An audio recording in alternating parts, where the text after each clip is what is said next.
Excelência, a memória. Olá, eu sou Viviane Cesarino e este é o Vossa Excelência, a memória.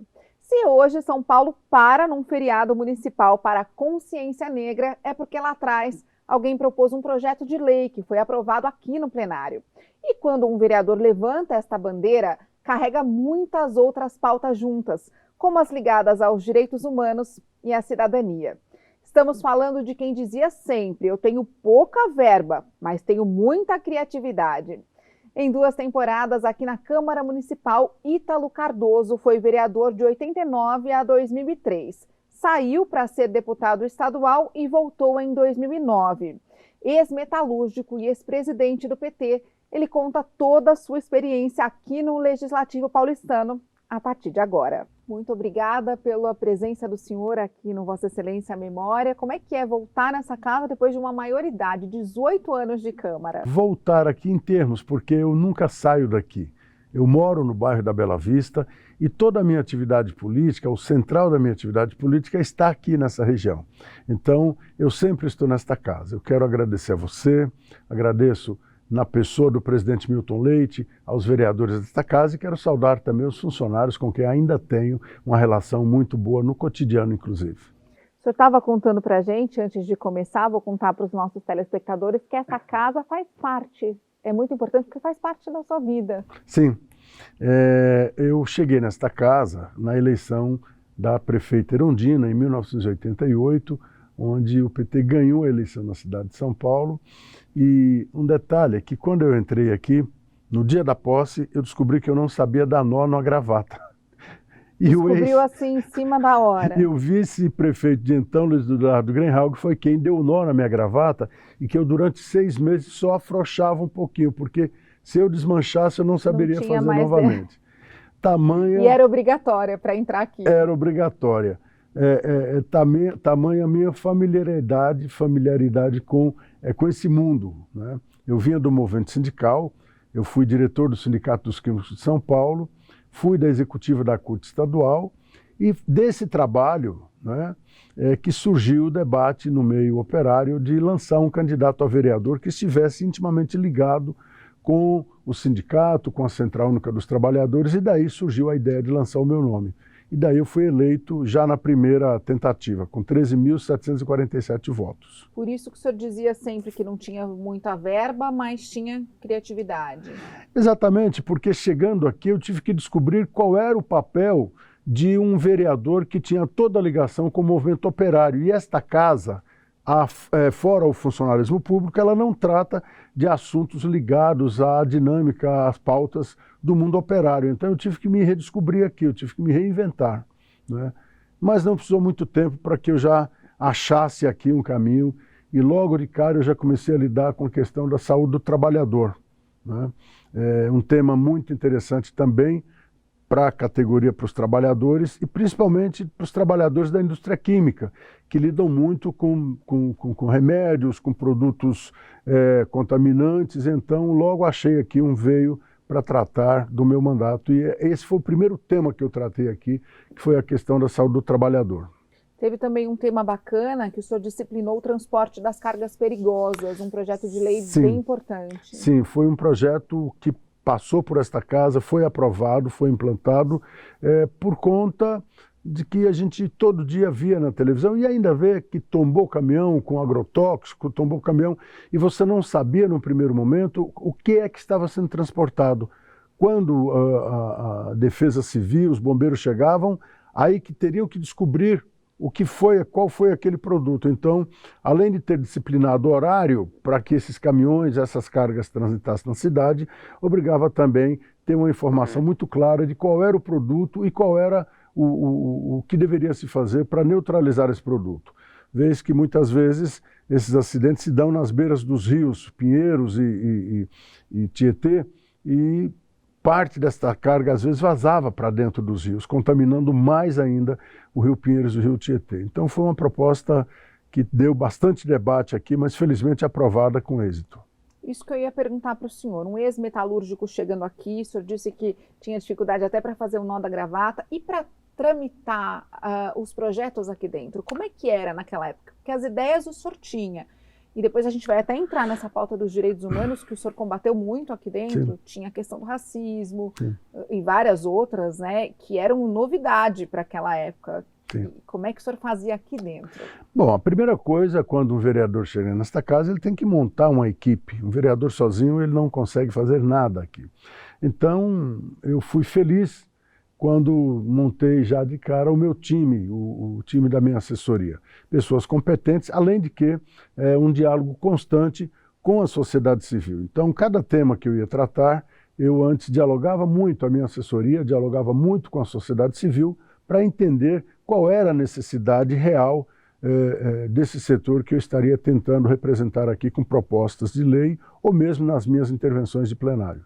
Teve a questão do racismo, teve uma questão de homofobia também, que o senhor foi um dos primeiros a levantar aqui dentro. Eu fui, inclusive, tem um detalhe que foi a primeira atividade que gerou a marcha LGBT na cidade de São Paulo. Eu já era presidente da Comissão de Direitos Humanos e um grupo de ativistas do movimento LGBT me procura no meu gabinete dizendo, olha, nós queremos fazer uma atividade no dia de combate à homofobia, mas nós estamos com medo, porque naquela época havia muitos casos de violência, de skinheads, carecas, atacando grupos na cidade de São Paulo. Eu, de cara, topei. Eu pedi o auxílio da assessoria militar da Câmara, nós conseguimos uma viatura e um carro de som e fomos para a Praça Roosevelt. Ali chegaram 400 pessoas.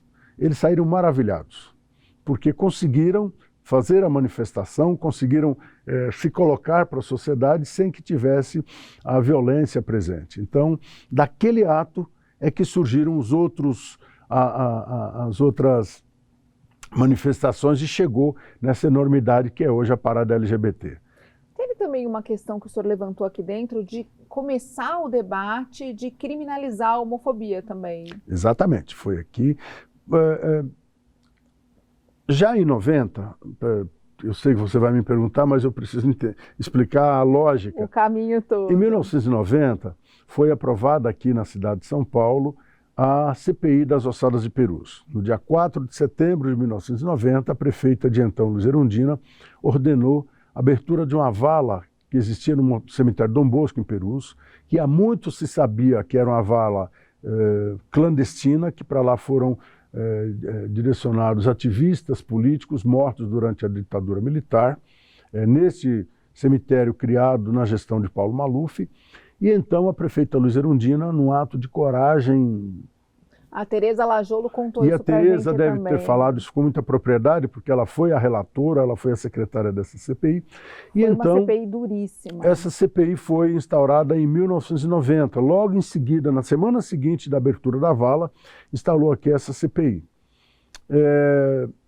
Foi um trabalho difícil, duro, ameaças, telefonemas velados, mas um trabalho que foi feito assim, com a participação intensa de uma jornalista que hoje não está mais entre nós, Elza Rattori. Era a gente dizia que era o nosso diário oficial, porque tudo que acontecia na CPI ela retratava no Diário Popular. E nós não tínhamos, então, a estrutura que tem hoje os parlamentares. Não tínhamos segurança para as nossas atividades, nós não tínhamos abertura dos canais necessários para fazer investigação e por isso foi, então, tão duro o trabalho que nós desenvolvemos aqui.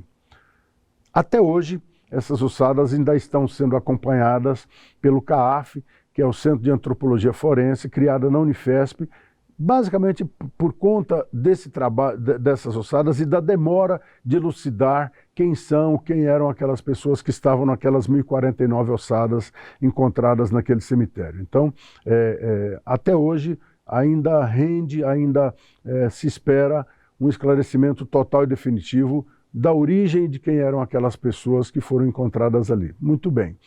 Terminado esse processo da CPI, essa primeira fase, porque a CPI tinha um prazo de 6 meses aqui na casa. Em seguida, nós articulamos na bancada do Partido dos Trabalhadores, e eu estive à frente da criação da Comissão de Direitos Humanos na Câmara Municipal de São Paulo, que até então não existia. E foi do trabalho desta comissão que se abriu, então, as portas para esses vários segmentos que passaram por aqui durante esses anos. Eu me lembro de plenárias memoráveis que nós fizemos aqui para tratar especificamente sobre a questão LGBT, sobre a violência, sobre a perseguição. Tudo muito inédito aqui dentro. Tudo inédito aqui dentro e os vereadores ficavam assustados. Até porque, naquela época, as trans já estavam numa briga pela questão da sua identidade, de como elas queriam ser tratadas. E um dos desafios que que elas impuseram e que nós topamos e que deu certo foi que elas chegassem aqui montadas, como elas dizem, e com o seu nome que elas querem ser chamadas. Teve um fato que o meu gabinete era no 8º andar. E eu recebi um grupo de trans montadas na minha sala para tratar sobre assuntos de violência e tal. E terminada a reunião eu saio, fui acompanhá-las até o elevador. Mas, nesta hora, saía da sala do presidente de então, que era na frente do meu gabinete, um grupo de delegados que estavam conversando com eles. Eita! Você imagina o chega para lá que foi um monte de dedos apontados, aquele me prendeu, aquele me torturou, aquele me fez isso, aquele... Eu sei que foi um bando de delegados de volta para a sala do presidente, nós passamos com o nosso cortejo, fomos até a portaria e elas foram embora felizes da vida, porque além da reunião que fizeram, elas puderam também tirar uma diferença de tempos, muitas haviam sido perseguidas, espancadas em delegacias. Essa foi uma das cenas que nós conseguimos aqui. Mas o trabalho dessa comissão foi muito amplo, né? Quando você fala da questão da lei do dia 20, mais uma vez, nesse diálogo que sempre tinha, eu digo sempre o seguinte, essa lei não eu assinei o projeto, eu assinei a proposta, mas quem construiu, quem elaborou, quem montou o projeto foram ativistas do movimento negro. Eu fui procurado aqui por Flávio Jorge e Antônio Pinto, hoje conhecido no mundo artístico como Tony Prada, e eles me propuseram apresentar esta proposta, já que não se aprovava a lei para que fosse o dia 20 de novembro uma lei nacional, nós fomos aprovando então cidades por cidades. E a cidade de São Paulo então teve esse protagonismo também, aprovando aqui esta lei. Essa lei foi aprovada, né, aqui na Câmara, eu estava vereador, eu estava deputado. Então, quando eu saí em 2002, ela já estava aprovada na primeira votação e aí, em seguida, ela foi aprovada em segunda. Para ser sancionada depois em 2004. Exatamente. Até eu quero mais uma vez agradecer ao vereador, ao presidente Milton Leite, que fez uma menção, eu só corrijo, a proposta é de minha autoria. A vereadora Claudete veio depois, apresentou uma emenda e colocou o projeto para votar aqui, mas tudo bem, a lei é de autoria do movimento, né? E na comissão também, nessa comissão de direitos humanos, nós tratamos muito sobre a questão da violência contra a mulher. Eu tinha parcerias formidáveis aqui, né? As promotoras legais populares, na pessoa da Amelinha Teles, que eu acho que deve ser entrevistada aqui também, se é que já não foi, vieram para dentro do meu gabinete e construíram propostas memoráveis. Eu quero lembrar aqui uma passagem, na lei orgânica do município, em 1990, quando nós estávamos no processo de sistematização das emendas, havia uma proposta trazida pelo movimento feminista, uma proposta antiga, que se criasse na cidade de São Paulo casas-abrigo para mulheres vítimas de violência no lar. E das conversas com esses segmentos, com o movimento feminista, nós aprimoramos. Nós falamos, nós não queremos criar casas-abrigos para mulheres violentadas no lar. Nós queremos criar um local onde essas mulheres possam se requalificar para voltar ao mercado de trabalho, onde as crianças possam ter atendimento psicológico, atendimento à saúde, atendimento à educação, que seja, na verdade, já que não é o lar, mas que seja alguma coisa próxima disso. Então, nesse embate, na sistematização, houve um debate intenso, porque o governo, e um governo que era do PT, dizia o seguinte, olha, esta não é uma proposta para se colocar em lei orgânica. E pensando bem, você pode até ter razão. É uma política pública. Porque a lei orgânica, você trata de pontos que vão ser desdobrados depois em leis específicas. Mas o movimento disse, não, nós queremos que coloque porque nós queremos ver esta lei aprovada, colocada na lei orgânica, mas também nós queremos ver ela executada. E aí foi um embate, primeiro dentro da bancada, para dizer que aquela lei seria, a defesa seria importante, e eu tive o prazer, então, de fazer a defesa, e nós conseguimos colocar na lei orgânica do município, né, a criação dessas casas que hoje estão implantadas, e aí, infelizmente, elas variam muito de quem está no governo, porque quem está no governo faz a política a ser implementada nessas casas. Mas eu tenho assim, um prazer muito grande de ver que nos governos de Luiz Erundina e Marta Suplicy, 2 governos do PT, essas propostas evoluíram muito, essas casas evoluíram muito. Vou chamar um rápido intervalo, vamos, desculpa se deixar, interromper, imagina, desculpa interromper o senhor. No próximo bloco a gente conta mais de como a população deu essas sugestões e fez esses pedidos que se transformaram nos projetos de lei de Ítalo Cardoso. Até mais.